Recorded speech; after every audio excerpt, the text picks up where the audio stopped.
ಅರುಂಧತಿ ನಿರುಪಮ ಇಬ್ಬರ ಮುಖವು ಹಿಂಗತಿಂದ ಮಂಗನಂತಾಗಿತ್ತು. ತನ್ನ ಮಗಳನ್ನು ನಿರಾಕರಿಸಿ ಮಾನಸಾಳ ಕೈ ಹಿಡಿತಿರುವ ಬಾನು ಸೋಮಸುಂದರನ ಪಾಲಿಗೆ ಮಹಾ ಅಪರಾಧಿಯಾಗಿದ್ದ. ಆಗಲೇ ಅವರಿಬ್ಬರ ರೊಮ್ಯಾನ್ಸ್ ನಡೀತಿತ್ತು ಅಂತ ಕಾಣಿಸುತ್ತೆ. ಸದ್ಯ ನಮ್ಮ ಪಮ್ಮಿ ಅವನು ಮದುವೆ ಆಗದಿದ್ದೇ ಒಳ್ಳೇದಾಯಿತು ಎಂದು ಮೂಗು ಮುರಿದಿದ್ದ. ಬಾನು ತನ್ನ ಅಳಿಯನಾಗಲಿರುವ ವಿಷಯ ಕೇಳಿದೊಡನೆ ಭಾರತಿಗೆ ಸಂತಸದಿಂದ ಕಣ್ಣಲ್ಲಿ ನೀರು ಹೊಕ್ಕಿತು. ಈ ಆಸೆ ಎಷ್ಟು ಸಲ ನನ್ನ ಮನಸ್ಸಿನಲ್ಲಿ ಮೂಡಿತೋ, ಆದರೆ ಬಾನು ನನ್ನ ಮಗಳನ್ನು ಮದುವೆ ಮಾಡ್ಕೊಳ್ತಾನೋ ಇಲ್ವೋ ಅನ್ನೋ ಅನುಮಾನದಿಂದ ಮಾನಸಾಳ ಮನಸ್ಸಿನಲ್ಲಿ ಇಲ್ಲದ ಆಸೆ ಹುಟ್ಟಿಸ್ಬಾರ್ದು ಅಂತ ಸುಮ್ಮನಾಗ್ಬಿಟ್ಟಿದ್ದೆ. ಇನ್ಮುಂದೆ ನನ್ನ ಮಗಳ ಭವಿಷ್ಯ ನಿನ್ನ ಕೈಯಲ್ಲಿದೆ ಬಾನು. ಖಂಡಿತ ಅವಳಿಗೆ ನಿನಗಿಂತ ಒಳ್ಳೆ ಗಂಡ ಸಿಗ್ತಿರಲಿಲ್ಲ ಎಂದು ಗದ್ಗದಿತವಾಗಿ ನುಡಿದ್ಲು. ಮದುವೆಯನ್ನು ಆಡಂಬರದಿಂದ ಮಾಡಿಕೊಡ್ಬೇಕೆಂದ ರಾಯರ ಅಪೇಕ್ಷೆ ಪಟ್ಟರು ಬಾನು ಅದಕ್ಕೊಪ್ಪಲಿಲ್ಲ. ಒಂದು ವಾರದೊಳಗೆ ಸರಳವಾಗಿ ದೇವಸ್ಥಾನದಲ್ಲಿ ಏರ್ಪಾಟ್ ಮಾಡಿದ್ರೆ ಅವನಿಗೆ ಸಾಕಾಗಿತ್ತು. ಈ ಸಮಯದಲ್ಲಿ ಭಾರತಿ ಗೌತಮನ ಮನೆಗೆ ಹೋದಾಗ ಗೇಟಿನ ಬಳಿ ನಿಂತಿದ್ದ ಗೂರ್ಖಾ ಹಿಂದಿಯಲ್ಲಿ ಹೇಳ್ದ, ಸಾಬ್, ಮೇಮ್ ಸಾಬ್ ಜೊತೆ ಮಲೇಷ್ಯಾ ಥೈಲ್ಯಾಂಡ್ ಕಡೆ ಟೂರ್ಗೆ ಹೋಗಿದ್ದಾರೆ. ಇನ್ನೊಂದು ತಿಂಗಳಾಗುತ್ತೆ ಬರೋಕೆ. ಭಾರತಿ ನಿರಾಶೆಯಿಂದ ಬಂದ ದಾರಿಗೆ ಸುಂಕವಿಲ್ಲದಂತೆ ಹಿಂತಿರುಗಿದ್ಲು. ಅಪ್ಪ, ಭಾರತಿ ಆ ಗೌತಮ್ ಮನೆ ಬಾಗಿಲಿಗೆ ಹೋಗಿ ಮದುವೆಗೆ ಅವನನ್ನು ಕರೆಯೋ ಪ್ರಮೇಯವೇನು? ಅರುಂಧತಿ ಅಪಸ್ವರ ಎತ್ತಿದೊಡನೆ ರಾಯರು ಸಿಡಿಲೆರಗಿದಂತೆ ಗರ್ಜಿಸಿದ್ರು. ನಿನ್ನ ಅಧಿಕ ಪ್ರಸಂಗತನ ನಿಲ್ಲಿಸು ಸಾಕು. ನನ್ನ ಸಂಸಾರದ ವಿಷಯದಲ್ಲಿ ನೀನು ತಲೆ ಹಾಕಬೇಡ. ಆದಷ್ಟು ಬೇಗ ನಿನ್ನ ಪರಿವಾರ ಕಟ್ಕೊಂಡು ನೀನು ಹೊರಟೋಗು. ಈ ಕೆಲಸ ಮೊದಲೇ ಮಾಡಿದರೆ ನಿಮ್ಮಮ್ಮ ಇನ್ನೂ ಜೀವಂತವಾಗಿರ್ತಿದ್ಲು. ಮೊದಲ ಬಾರಿ ತಂದೆಯ ಆರ್ಭಟ ಕಂಡು ಅರುಂಧತಿ ದಿಗ್ಭ್ರಾಂತಳಾದ್ಲು. ಈಗ ನಿಂತ ನಿಲುವಿನಲ್ಲಿ ಎಲ್ಲಿಗಪ್ಪ ಹೋಗೋದು?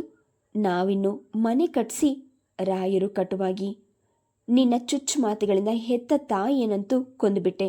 ಹೋಗ್ಲಿ, ನಾನಾದರೂ ಜೀವಂತವಾಗಿರಬೇಕೋ ಬೇಡವೋ ಅದು ಹೇಳು ಎಂದಾಗ ಅರುಂಧತಿ ಮುಸಿ ಮುಸಿ ಅತ್ಲು. ತಾತ, ನೀವೇನು ಯೋಚನೆ ಮಾಡಬೇಡಿ. ನಾನೇ ಬೇರೆ ಮನೆ ಮಾಡಿ ಆದಷ್ಟು ಬೇಗ ಈ ಮನೆಯಲ್ಲಿ ಶಾಂತಿ ನೆಲೆಸೋ ಹಾಗೆ ಮಾಡ್ತೀನಿ. ಸುನೀಲ್ ಅವರಿಗೆ ಆಶ್ವಾಸನೆ ನೀಡ್ದ. ಅಲ್ಲಪ್ಪ, ಈ ಮನೆ ಪಾಲಾದರೂ ನನಗೆ ಕೊಟ್ಟರೆ? ಬಂಡಳಾಗಿದ್ದ ಅರುಂಧತಿ ಪ್ರಾರಂಭಿಸಿದಾಗ ಸುನೀಲ್ ಜಿಗುಪ್ಸೆಯಿಂದ ತಲೆ ಚಚ್ಕೊಂಡು ಅಲ್ಲಿಂದ ಕಾಲ್ ತೆಗೆದ. ನಾನು ಬದುಕಿರೋ ತನಕ ಈ ಮನೆಯಲ್ಲಿರೋ ಹಿಡಿ ಮುಣ್ಣು ನಿನಗೆ ಸಿಗಲ್ಲ, ರಾಯರು ಗುಡುಗಿದ್ರು. ಇಷ್ಟೆಲ್ಲ ಗಲಭೆಯ ನಡುವೆ ಬಾನು ಮಾನಸಾಳ ವಿವಾಹ ಹೆಚ್ಚು ಶಾಸ್ತ್ರ ಸಂಪ್ರದಾಯಗಳಿಲ್ಲದೆ ಸರಳವಾಗಿ ನೆರವೇರಿತು. ಗೋದಾಬಾಯಿ ಅತ್ಯಂತ ಹಿಗ್ಗಿನಿಂದ ಮಾನಸಾಳನ್ನು ಮನೆ ತುಂಬಿಸ್ಕೊಂಡ್ರು. ಸಂಜೆ ಆರ್ತಕ್ಷತೆಯನ್ನು ಬಾನು ಬಾರಿ ಹೋಟೆಲ್ನಲ್ಲಿ ಏರ್ಪಡಿಸಿ ತನ್ನ ಸಹೋದ್ಯೋಗಿಗಳಿಗೆ ಮಾನಸಾಳ ಕಾಲೇಜಿನ ಗೆಳತಿಯರನ್ನೆಲ್ಲ ಆಹ್ವಾನಿಸಿದ.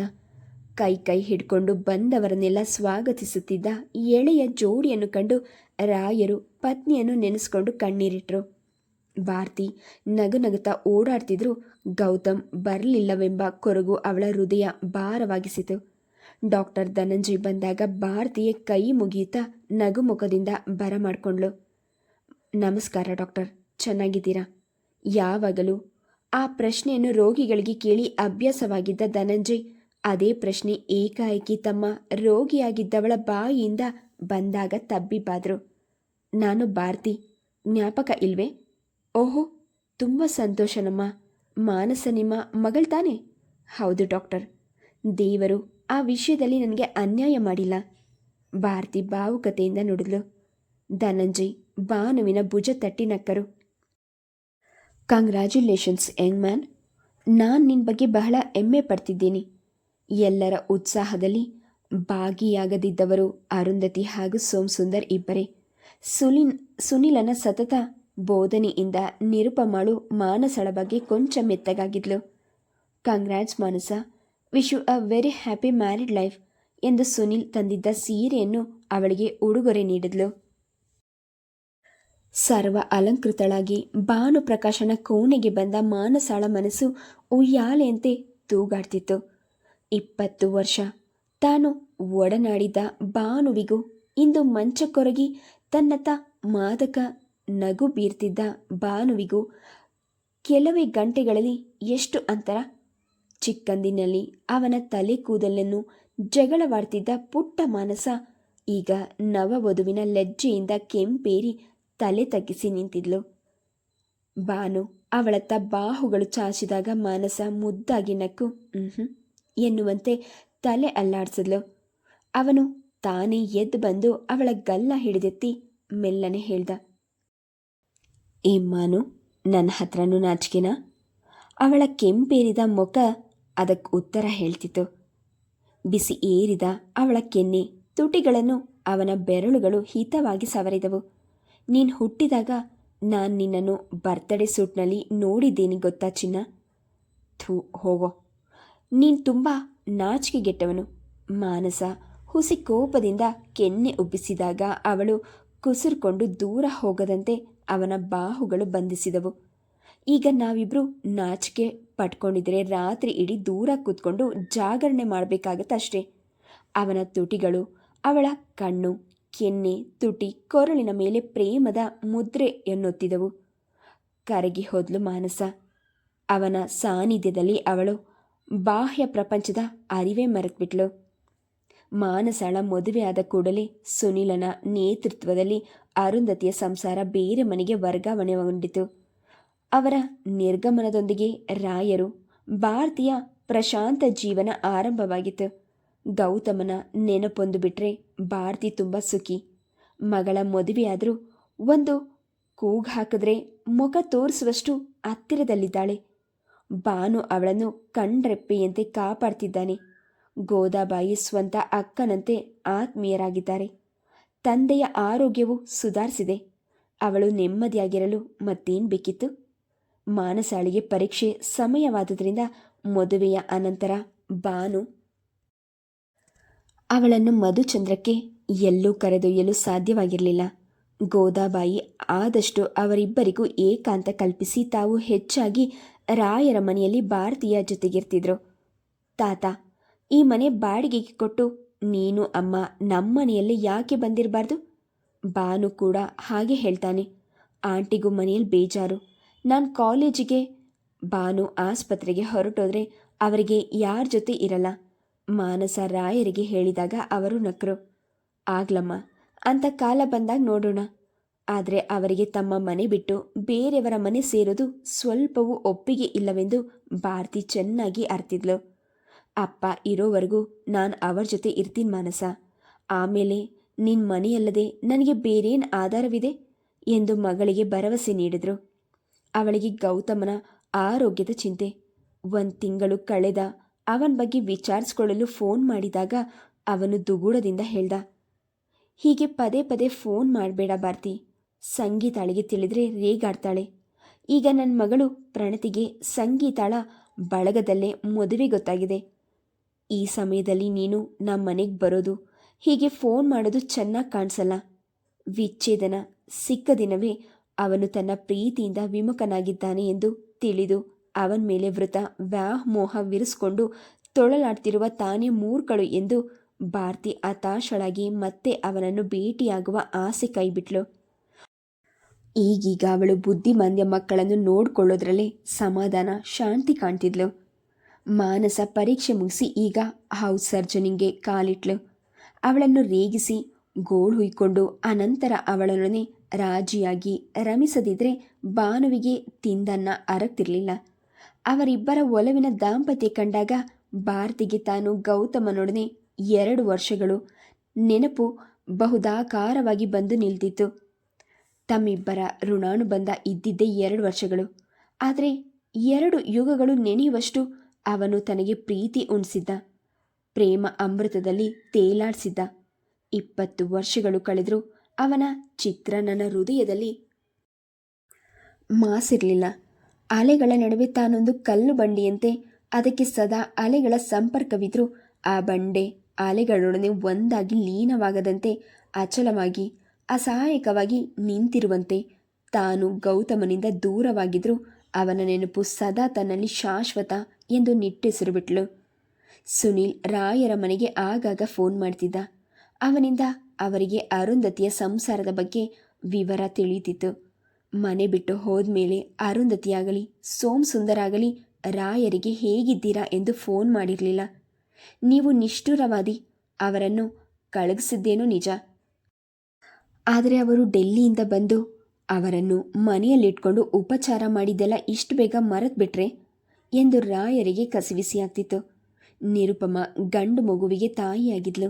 ಆ ಸುದ್ದಿಯನ್ನು ಸಿಹಿಯೊಡನೆ ಸುನೀಲ್ ರಾಯರ ಮನೆಗೆ ಬಂದು ತಿಳಿಸಿದಾಗ ಅವರಿಗೆ ತುಂಬ ಸಂತೋಷವಾಯಿತು.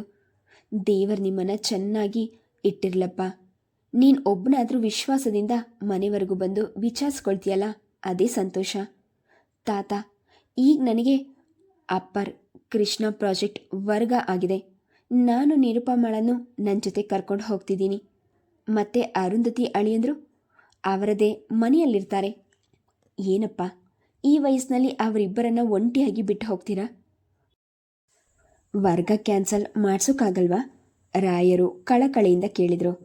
ತಾತ, ನಿಮ್ಮ ಒಳ್ಳೆತನ ಎಲ್ರಿಗೂ ಇರಲ್ಲ ಬಿಡಿ.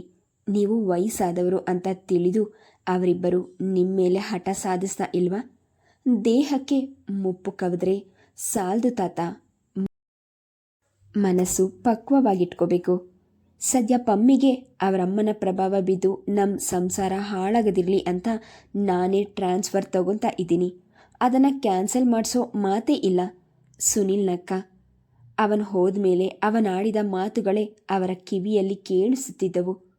ಮಗು ಬಾಣ್ತಿಯನ್ನು ಒಮ್ಮೆ ನೋಡಿ ಬರಬೇಕು ಎಂದು ಮನಸ್ಸು ಹಂಬಲಿಸಿದ್ರೂ ಸ್ವಾಭಿಮಾನ ಅದಕ್ಕೆ ಎಡೆ ಮಾಡಿಕೊಡ್ತಿರ್ಲಿಲ್ಲ. ಅರುಂಧತಿ ಬಂದು ಹೇಳಿದರೆ ಅದು ಬೇರೆ ಮಾತಾಗ್ತಿತ್ತು. ತಾವು ಬೆಳೆಸಿ ಓದಿಸಿ ದಾರಿ ಎರೆದುಕೊಟ್ಟ ಮಗಳೇ ತಮ್ಮನ್ನು ಶತ್ರುವಂತೆ ಪರಿಗಣಿಸಿ ದೂರ ಸರಿಬೇಕಾದ್ರೆ ತಾವೇ ಯಾಕೆ ಸೋತು ಹೋಗಬೇಕು ಎಂದು ಸುಮ್ಮನಾದರು. ಬಾನು ಅವರ ರಕ್ತದೊತ್ತಡ ಪರೀಕ್ಷಿಸಲು ಬಂದಾಗ ಆಗಾಗ ತಮ್ಮ ಅಳಲು ತೋಡ್ಕೊಳ್ತಿದ್ರು. ನನಗೊಂದೊಂದ್ಸಲ ಏನನ್ಸುತ್ತೆ ಗೊತ್ತಾ ಬಾನು? ತಂದೆ ಮಕ್ಕಳ ನಡುವೆ ವೈಷಮ್ಯ ಮೂಡಿಸೋ ಆಸ್ತಿ ಈ ಮನೆ ಇಟ್ಕೊಂಡು ಏನು ಮಾಡಲಿ? ಮಾರಿ ನನ್ನ ದೊಡ್ಡ ಮಗಳಿಗೊಂದು ಭಾಗ ಕೊಟ್ಟರೆ ಅವಳು ಮತ್ತೆ ನನ್ನ ಬಗ್ಗೆ ಪ್ರೀತಿ ವಿಶ್ವಾಸ ತೋರಿಸ್ತಾಳೆ ಅಂತ ಯೋಚಿಸ್ತೀನಿ. ಆದರೆ ಭಾರತಿ ಮುಖ ನೋಡಿದ್ರೆ ಹಾಗೆ ಮಾಡೋಕ್ಕೆ ಮನ್ಸು ಬರಲ್ಲ. ನೀವೆಲ್ಲ ಹತ್ತಿರ ಇರೋದ್ರಿಂದ ಅವಳು ಗೆಲುವಾಗಿದ್ದಾಳೆ. ನಾನು ಈ ಮನೆ ಮಾರಿ ಎಲ್ಲಿ ಹೋಗ್ತೀನೋ ಏನೋ, ಅಲ್ಲಿ ಅವಳಿಗೆ ಹೋಗ್ಬೇಕಲ್ಲ. ತಾತ, ನೀವು ನನ್ನ ಮುಂದೆ ಹೇಳಿದ್ರಿಂದ ನಾನು ನಿಮ್ಮ ಸಂಸಾರದ ವಿಷಯದಲ್ಲಿ ತಲೆ ಹಾಕಿ ಮಾತನಾಡ್ತಿದ್ದೀನಿ. ಆಸ್ತಿ ಭಾಗ ಕೊಟ್ಟು ಪಡೆಯೋ ಪ್ರೀತಿ ವಿಶ್ವಾಸ ಎಂದು ಶಾಶ್ವತವಲ್ಲ. ಮತ್ತೆ ಅವರೆಲ್ಲ ನಿಮಗೆ ಹತ್ತಿರವಾಗ್ತಾರೆ ಅನ್ನೋದು ನಿಮ್ಮ ಭ್ರಾಂತಿ ಅಷ್ಟೇ. ನೀವು ಆ ವ್ಯಾಮೋಹವೆಲ್ಲ ಬಿಟ್ಟು ನಿಮ್ಮ ಮನೆಯಲ್ಲಿ ಆರಾಮವಾಗಿ ಕೃಷ್ಣ ಅಂತ ನೆಮ್ಮದಿಯಾಗಿರಿ. ನಿಮ್ಮ ಅನಂತರ ನಿಮ್ಮ ಮಕ್ಕಳಿಗೆ ಈ ಮನೆ ಸೇರುತ್ತೆ. ಆಸ್ತಿ ಎಲ್ಲೂ ಓಡ್ ಹೋಗಲ್ಲ. ನೀವು ಈ ವಯಸ್ಸಿನಲ್ಲಿ ತಟಸ್ಥರಾಗಿರೋದು ಅಭ್ಯಾಸ ಮಾಡಿಕೊಳ್ಳಿ. ರಾಯರ ಮುಖದಲ್ಲಿ ಮಂದ ಆಸೆ ಇಣುಕಿತು. Yes, you are right. ಮನಃಶಾಸ್ತ್ರಜ್ಞರಲ್ಲದೆ ಬೇರೆಯವರು ಇಂಥ ಸಲಹೆ ಕೊಡೋಕ್ಕೆ ಸಾಧ್ಯವೇ? ನಾನು ಹೇಳೋದು ಕೇಳಿ ತಾತ. ಪ್ರಯತ್ನ ಪಟ್ಟರೆ ಮನಸ್ಸನ್ನು ವಜ್ರಕ್ಕಿಂತಲೂ ಗಟ್ಟಿ ಮಾಡ್ಕೊಳ್ಬೋದು. ಮನಸ್ಸಿಗೆ ಅಸಾಧ್ಯವಾದುದು ಯಾವುದೂ ಇಲ್ಲ. ಭಾನುವಿನ ವಿಶ್ವಾಸದ ನುಡಿಗಳು ಧೃತಿಗೆಡಿಸ್ತಿದ್ದ ಅವರ ಮನಸ್ಸನ್ನು ಸ್ಥಿಮಿತಗೊಳಿಸಿತು. ಕ್ರಮೇಣ ರಾಯರು ಸಂಪೂರ್ಣವಾಗಿ ಬದಲಾದರು. ಭಾರತಿ ಕೆಲಸಕ್ಕೆ ಹೋದ್ಮೇಲೆ ಭಗವದ್ಗೀತೆಯ ಪುಸ್ತಕ ಹಿಡಿದು ಪ್ರಶಾಂತರಾಗಿ ಕುಳಿತುಬಿಡ್ತಿದ್ರು. ಸುನೀಲ್ ನಿರುಪಮಳನ್ನು ಯುಕೆಗೆ ಕರೆದೊಯ್ಯೋನೆಂದು ತಿಳಿದು ವಿಚಲಿತಲಾಗಲಿಲ್ಲ. ಅರುಂಧತಿ ತಮ್ಮ ಮನೆಗೆ ಬಂದಿಲ್ಲವೆಂದು ದುಃಖ ಪಡಲಿಲ್ಲ. ಬೀಸುವ ಗಾಳಿ ಹರಿಯುವ ಬೆಳಕಿನಷ್ಟೇ ಸಹಜವಾಗಿ ಜೀವನ ಸ್ವೀಕರಿಸೋದನ್ನು ಅಭ್ಯಾಸ ಮಾಡಿಕೊಂಡಿದ್ರು. ಮಾನಸಳ ಹೌಸ್ ಸರ್ಜನೀಸ್ ಅವಧಿ ಪೂರ್ಣವಾಗುತ್ತಾ ಬಂದಿತು. ಬಾನು ಅವಳಿಗೆ ಮಾನಸಿಕ ರೋಗಗಳಿಗೆ ಸಂಬಂಧಿಸಿದ ಕೆಲವು ಕೇಸ್ಗಳ ಬಗ್ಗೆ ತಿಳುವಳಿಕೆ ನೀಡ್ತಿದ್ದ. ಮೊನ್ನೆ 18 ವರ್ಷದ ಹುಡುಗಿ ಒಬ್ಬಳು ನ್ಯೂರಾಲಜಿ ಡಿಪಾರ್ಟ್ಮೆಂಟ್ನಿಂದ ನಮ್ಮ ಸೈಕಿಯಾಟ್ರಿಸ್ಟ್ಗೆ ಬಂದಿದ್ಲು. ಆ ಹುಡುಗಿ 2 ತಿಂಗಳಿನಿಂದ ಎಳೆತ ಬಂದು ಮೂರ್ಛೆ ಹೋಗ್ತಿದ್ದಾಳಂತೆ. ಅವಳಿಗೆ ಎಸಿಲಿಪ್ಸಿ ಇರಬಹುದು ಅಂತ ಇನ್ವೆಸ್ಟಿಗೇಷನ್ ಮಾಡಿಸಿದ್ದಾರೆ. ಆದರೆ ಯಾವ ರಿಪೋರ್ಟು ಏನು ಕಾಯಿಲೆಯ ಬಗ್ಗೆಯೂ ಸೂಚಿಸ್ತಿಲ್ಲ. Brain scan normal, ECG normal. ಆದರೂ ಆ ಹುಡುಗಿಗೆ ಎಳೆತ ಬರೋದು ತಪ್ಪಿಲ್ಲ. ಅವನು ಹೇಳಿದ್ದನ್ನೇ ಆಸಕ್ತಿಯಿಂದ ಕೇಳ್ತಿದ್ದ ಮಾನಸ ತಟ್ಟನೆ ಅವಳು ಸೈಕಿಯಾಟ್ರಿ ಡಿಪಾರ್ಟ್ಮೆಂಟ್ಗೆ ಬಂದಿದ್ದಾಳೆ ಅಂದಮೇಲೆ ಅವಳಿಗೆ ಯಾವುದೋ ಮನೋರೋಗ ಇರಬೇಕು ಅಲ್ವಾ ಎಂದು ಕೇಳಿದಾಗ ಬಾನು ನಕ್ಕ. ಅವಳ ಕಿವಿ ಹಿಂಡಿದ. ಅದನ್ನು ಹೇಳೋಕೆ ನೀನೇ ಆಗಬೇಕಾ? ಡಾಕ್ಟರ್ ಆಗಿ ಇನ್ನೂ ಸ್ವಲ್ಪ ತಲೆ ಓಡಿಸು. ಉತ್ತರ ಕೊಡು. ಯಾವ ಬಗೆಯ ಮನೋರೋಗ ಸ್ಪೆಸ್ಟ್ ಮಾಡ್ತೀಯಾ? ಮಾನಸ ತನ್ನ ಕೆಂಪಾದ ಕಿವಿಯನ್ನು ಅವನ ಕೈಯಿಂದ ಬಿಡಿಸ್ಕೊಂಡ್ಳು. ನಿನ್ನ ಹತ್ರ ಬರುವ ಸ್ಟೂಡೆಂಟ್ ಹತ್ರ ನೀನು ಹೀಗೆ ಬಿಹೇವ್ ಮಾಡ್ತೀಯಾ? ನನಗೆ ಮನಃಶಾಸ್ತ್ರದ ಬಗ್ಗೆ ಹೆಚ್ಚು ಅನುಭವ ಇಲ್ಲ. ಹಾಗಾದರೆ ಲೈಫ್ನಲ್ಲಿ ಎಲ್ಲ ವಿಷಯದಲ್ಲೂ ಅನುಭವ ಇತ್ತೇನು ನಿನಗೆ? ಅವನ ಮೀಸೆ ಅಡಿಯಿಂದ ತುಂಟನೆಗೆ ಇಣುಕಿತು. ನನ್ನನ್ನು ರೇಗಿಸ್ಬೇಡ ಬಾನು. ಮಾನಸ ನಸು ಮುನಿದ್ಲು. ನಾನು ಸೋತೆ. ಆ ಹುಡುಗಿಗೇನಾಗಿತ್ತು ನೀನೇ ಹೇಳು. ನೀನು ಹಿಸ್ಟರಿಕಲ್ ಕನ್ವರ್ಷನ್ ರಿಯಾಕ್ಷನ್ ಅಂತ ಕೇಳಿದೀಯಾ? ಪರೀಕ್ಷೆಗಾಗಿ ಓದಿದ ಜ್ಞಾಪಕ. ಆ ಹುಡುಗಿಯ ತಂದೆ 6 ತಿಂಗಳ ಹಿಂದೆ ಮದುವೆ ಆಗಿದ್ದಾನೆ. ತಾಯಿಯನ್ನು ಕಳ್ಕೊಂಡ್ಮೇಲೆ ಮಲತಾಯಿ ಬಂದು ತಂದೆಯ ಪ್ರೀತಿಯು ತನ್ನಲ್ಲಿ ಕಡಿಮೆಯಾಗುತ್ತೋ ಅಂತ ಆ ಹುಡುಗಿ ಕಂಗಾಲಾಗಿದ್ದಾಳೆ. ತಂದೆ ಎದುರಿಗಿರುವಾಗ ಅವಳಿಗೆ ಎಳೆತ ಬರೋಕೆ ಆರಂಭವಾಗುತ್ತೆ. ಆ ವ್ಯಥೆ ಭಯ ಅವಳ ಸೂಕ್ತ ಮನಸ್ಸಿನಲ್ಲಿ ಅಡಗಿರೋದನ್ನು ಅವಳು ಎಳೆತ ಬರೋದರ ಮೂಲಕ ಅದನ್ನು ತೋರ್ಪಡಿಸ್ಕೊಳ್ತಿದ್ಲು. ಬಾನು ಇದು ಅಲ್ವಾ? ರೋಗಿ ತನಗೆ ಕಾಯಿಲೆ ಇದೆ ಅಂತ ನಟನೆ ಮಾಡ್ತಿದ್ದಾಳ? ಇಲ್ಲ, ಇದು ಮಾನಸಿಕ ವ್ಯಾಧಿ. ರೋಗಿ ತೋರುವ ನಟನೆಯಲ್ಲ. ಇದಕ್ಕೆ ಹಿಸ್ಟ್ರಿಕಲ್ ಕನ್ವರ್ಷನ್ ರಿಯಾಕ್ಷನ್ ಅಂತಾರೆ. ಇದರಲ್ಲಿ ರೋಗಿಯ ದೇಹದಲ್ಲಿ ಯಾವ ನ್ಯೂನತೆ ಇಲ್ಲದಿದ್ರೂ ಅವನು ರೋಗ ಲಕ್ಷಣಗಳಿಂದ ನರಳುತ್ತಾನೆ. ಅದರಲ್ಲಿ ನಟನೆಯೇನೂ ಇರೋದಿಲ್ಲ. ಅವನಿಗೆ ಅರಿವಿಲ್ಲದೆ ಅವನು ಒಂದು ರೋಗ ಲಕ್ಷಣದ ರೀತಿ ಅನುಸರಿಸ್ತಾನೆ. ಆ ಹುಡುಗಿಗೆ ಆಗಿದ್ದು ಅದೇ ರೀತಿ. ಅವಳಿಗೆ ಬಂದ ಎಳೆತ ನಾಟಕ ಅಲ್ಲ. ಅವಳು ನಿಜಕ್ಕೂ ಅದನ್ನು ಅನುಭವಿಸ್ತಿದ್ದಾಳೆ. ಆದರೆ ಇದು ಮಾನಸಿಕ ರೋಗವಾದ್ದರಿಂದ ಅವಳ ಬ್ರೈನ್ ಸ್ಕ್ಯಾನ್ ECG ನಾರ್ಮಲ್ ಆಗಿದೆ. ಬಾನು ಹೇಳಿದಾಗ ಮಾನಸ ಉದ್ಗಾರ ತೆಗೆದ್ಲು. Please subscribe the channel, like and share. Thank you.